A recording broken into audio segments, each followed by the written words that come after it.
Welcome back to CAN, Caribbean Affiliate News. My name is Siobhan Gobin. This segment of the news is sponsored by TravelSpan Vacations. In Puerto Rico, the Coast Guard, British Royal Navy, and U.S. law enforcement partners seized 1,500 pounds of cocaine, a go-fast vessel, and detained 3 suspected smugglers during an at-sea interdiction last Friday in the Caribbean Sea. The drug shipment is estimated to have a wholesale value of more than $24 million. The interdiction was a result of an international multi-agency law enforcement effort in support of Operation Unified Resolve, Operation Caribbean Guard, Operation Martillo, a joint interagency 15-nation collaborative counter-narcotic effort, and the Caribbean Corridor Strike Force.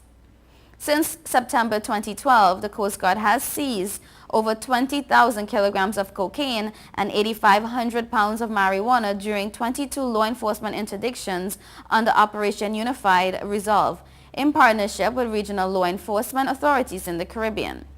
The wholesale value for these seizures is worth more than $690.3 million.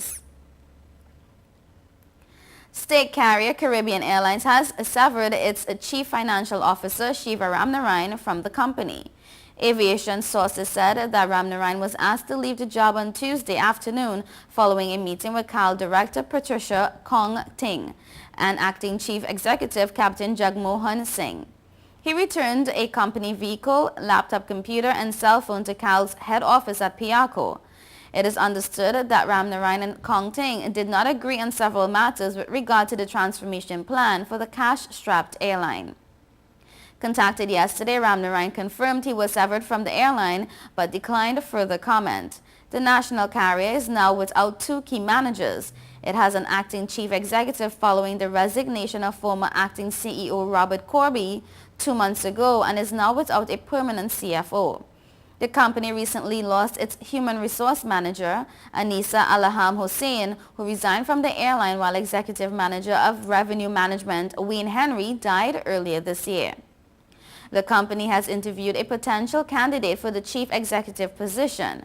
The previous CAL board of directors was axed by Finance Minister Larry Huwai in May, and the company now operates with an interim board chaired by Philip Marshall, which includes Kong Ting, Vice Chairman Vishnu Danpol, Indira Ramkisoon, Captain Azad Niamat, and Jamaican Director Dennis Laylor.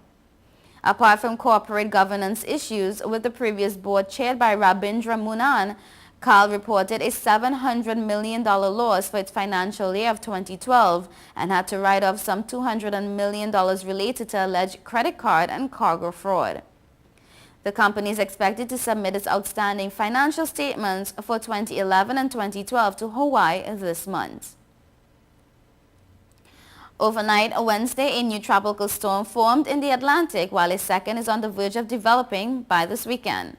Tropical Storm Erin formed in the far eastern Atlantic Ocean, southeast of the Cape Verde Islands, where a tropical storm warning is in effect for the islands of Mayo, Santiago, Fogo, and Brave.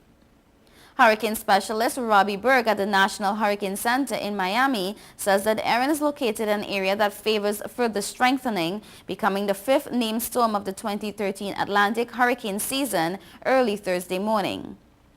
Erin is expected to take a track through the central Atlantic Ocean before weakening next week as it travels over cooler storm-killing waters. It should pose no threat to the Caribbean islands, tourists, or holidaymakers. On the other side of the Atlantic, in the southwest Caribbean Sea, a tropical disturbance has successfully traveled through the infamous hurricane graveyard, but in a weak condition. If it does become a tropical storm, it will be named Fernand. The majority of computer tracking models take Fernand into Mexico. The period when the Caribbean is most at risk is the 60-day period starting yesterday, August 15 through mid-October. The Cayman Islands says it has reached agreement with the United States to provide information on accounts held by American citizens to comply with a sweeping United States law designed to combat tax evasion. The British Caribbean territory, considered the world's 6th largest financial center and a major haven for mutual funds and private equity, said the text of the new pacts will be made public once an official signing ceremony is held.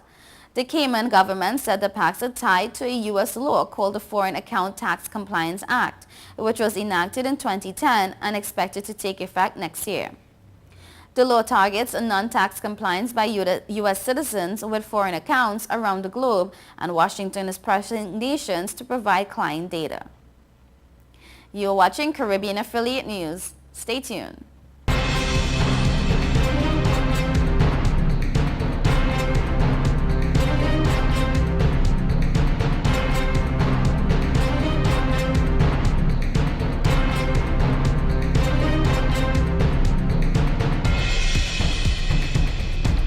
Mom let you take your car out. This is awesome. It's time to grow up.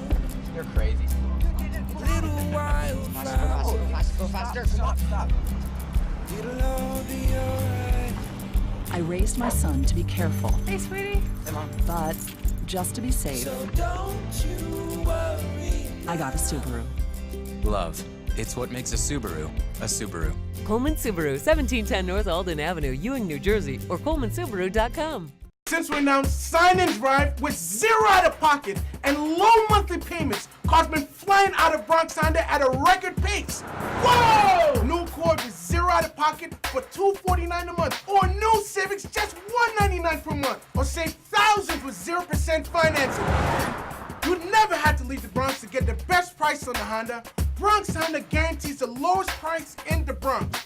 Bronx Honda, East Tremont Avenue. Visit BronxHonda.com.